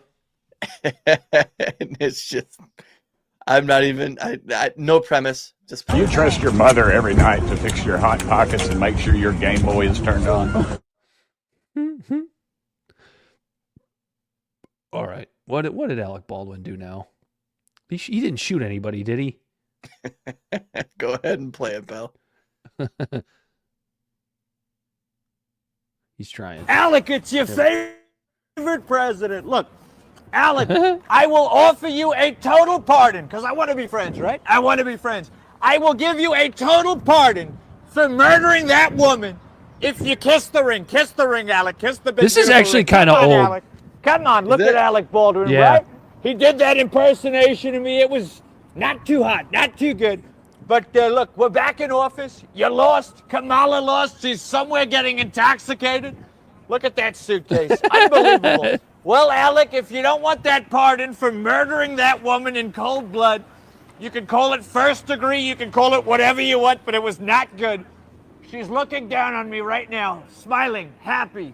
Thank you for confronting the man who took me out, who killed me, and that's okay. Let me ask a question. Sure. No, you realize, by Whoa. the way, no, look at me. I want you to look at me. Sure. You got a camera on me here? The ring, no, it's the ring. But you realize my kids live in this building, right? But I want you to know something. We love the children. We're doing great deals for the children. Listen to me real careful. Okay. If this camera wasn't here, I'd snap your fucking neck in half and break your fucking neck right out. So you know that, don't you? Okay. All right, Alec Baldwin. Alec Baldwin, ladies and gentlemen, class act. Believe me. Believe me. Okay. Oh, he's yelling at me. I'm a citizen of this. I was born and raised in New York City. I love you, Alec. Alec, look, Alec, you don't want to attack your favorite president, Alec. Look, I love you. I love you, Alec. He's got more balls than De Niro, that I can tell you. De Niro ran away. Alec confronted. That's good. He's strong, but also he's weak because he murdered a woman. So that's okay, right? Yeah, that's That's kind of old. I saw that a few months ago, but it's just as funny now as it was then. It's so good. The next one, Bell, play the second America, not the first. It cut off the URL. But for this one, it's just talking about fucking America. That's not the one, Bell. You had to play the second America, not the first. I think he's talking about the second link. Yeah, that's another America. link in there. Yeah, there's two Americas in there.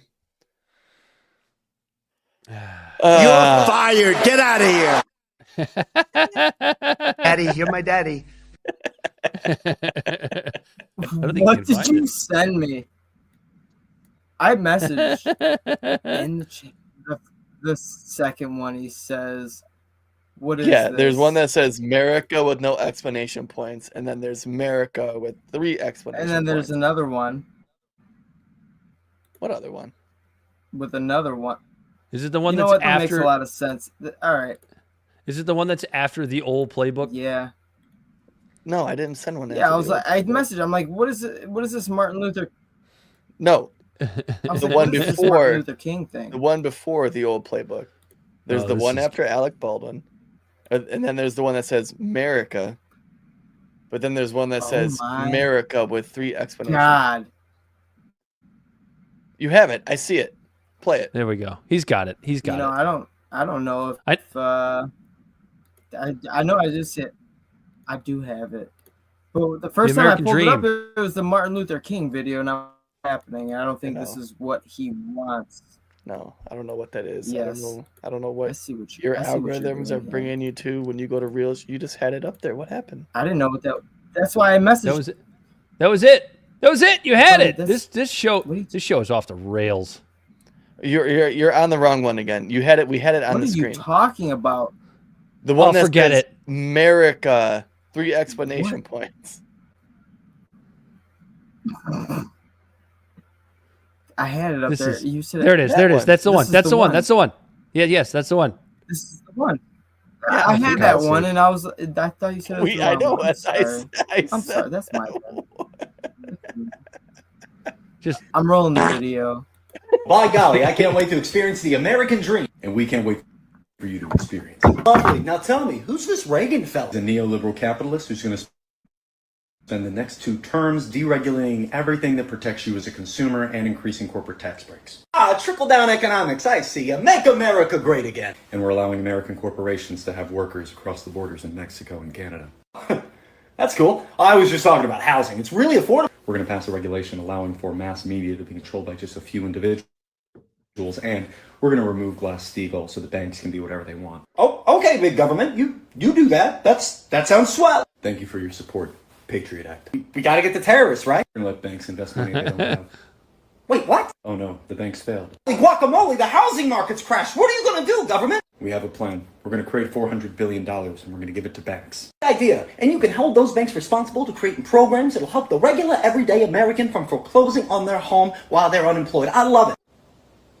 Also, Citizens United. Wait a minute, Mr. Government. You're saying that corporations now are unlimited in how much they can contribute to political campaigns. That seems a bit fishy. I'm printing. Why are you printing so much money? My son Johnny can't find a job. I'm printing. Ellie, stop doing that. Everything's getting more expensive each time you do. When is the regular everyday American going to get a cut of all this wealth, huh? Go on. What? 2020. I'm printing. Gosh dang printing. I'm beginning to think, Mr. Government, that you're not acting in my best interest. Possibly only acting in the interest of yourself. We found you some money. Oh, great. The good American people are just going to be tickled to their core. We sent it to another country. What are you doing? My golly, you have home prices obnoxious. I can't even get an insurance plan for my family. And now you're going to sit here and tell me this fancy old list doesn't exist? I feel I'm being bamboozled from left to right. What list are you talking about? There is no list. We, the American people, are demanding answers, Mr. Government. We understand. We're going to go home. So you're just going to quit on the American people. I see. You're going to go consult with your good buddy, Israel. Who are you? Hey, where are you going? Where are you taking me?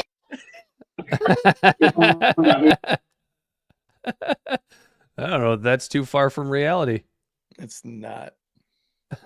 All right. And then the last one is just the old playbook. We see this one way too often. And it's what we try to call out on our show often. Video? Is it the old playbook? I don't know. You got them all crazy in here. I'm assuming so. I don't know. Add it to the stage. Corey will tell you. Is it that one? No. God damn it! All right, it's all right. I have the other one. Play Okay, the other go one. for it. I have the other. Oh my god. The first America one does not exist. It you only get so much letters you can type in a text in the private chat, and half of the URL is cut off. Pretend the first America does not exist. It's like the Articles of Confederation. It does not exist. Hey, the other ones are the Constitution. We're past it. We gotta. I looked at it was honestly it was a Martin Luther King video where he hopped in a fucking Lamborghini. I was like, he doesn't want this. No, it is not what I want. It might be AI. Yeah, so I was having a hard time there for a second, and I'm sorry. Here we go. All right, let's do it. Censorship is wrong. I agree. Unless people say things I don't like. Are you serious? You shouldn't be allowed to say that. What, you gonna use more violence against me to get your point across? No, I think violence is wrong. Unless it's used towards people you don't agree with, right? No, what are you talking about? All right, looks like business as usual. Wait, hold on. This is stupid. Why are we even arguing? I don't know. I feel like we're not actually listening to each other. Wait, what? Yeah, I feel like we have more in common than we think. I mean, all I want is a home and a family and to not be struggling every day of my life. Yes, that's exactly what I want. Oh shit, this is bad. You know, we've been wasting so much time fighting with each other when we really should be joining forces. Yeah, to fight the people in power who are actually making our lives a living hell. Okay, think fast. Think fast. What do you do? What do you do? Hey, what do you guys think about immigration? I mean, I'm all for it. Yeah, me too, as long as it's legal. Oh, okay, so you want all the borders open and you don't like immigrants. Wait, what? You really want all the borders open? Are you stupid? Oh, I'm sorry, all I heard was you don't like immigrants, you racist. You're an idiot. No, you're an idiot. You're an actual idiot. Oh man, that was a close one. That should keep him distracted for a little while.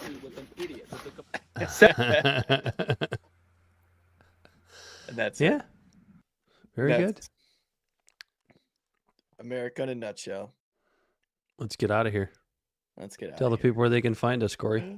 Let's start a podcast. Let's find out social media podcast platforms. Our website is libservativeshow.com. We can be found at Libservative on Facebook, YouTube, and Twitch. Instagram and Twitter at LibservativePod. Our TikTok videos can be found at Libservative Podcast, and you can reach out directly at libservativepod@gmail.com. Subscribe today. Do it. For Bell the Body Snatcher on the ones and twos, he as always has been Corey Walsh. And he's Dan Griffin. It's been Libservative Intellectual Idiots fostering political and cultural literacy and the world's smartest internet show. And until next time, we are out of here.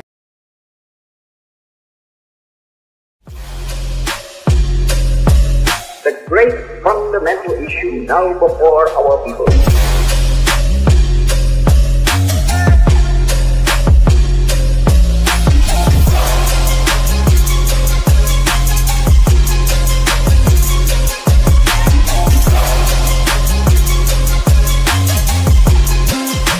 We, the people, cannot turn back.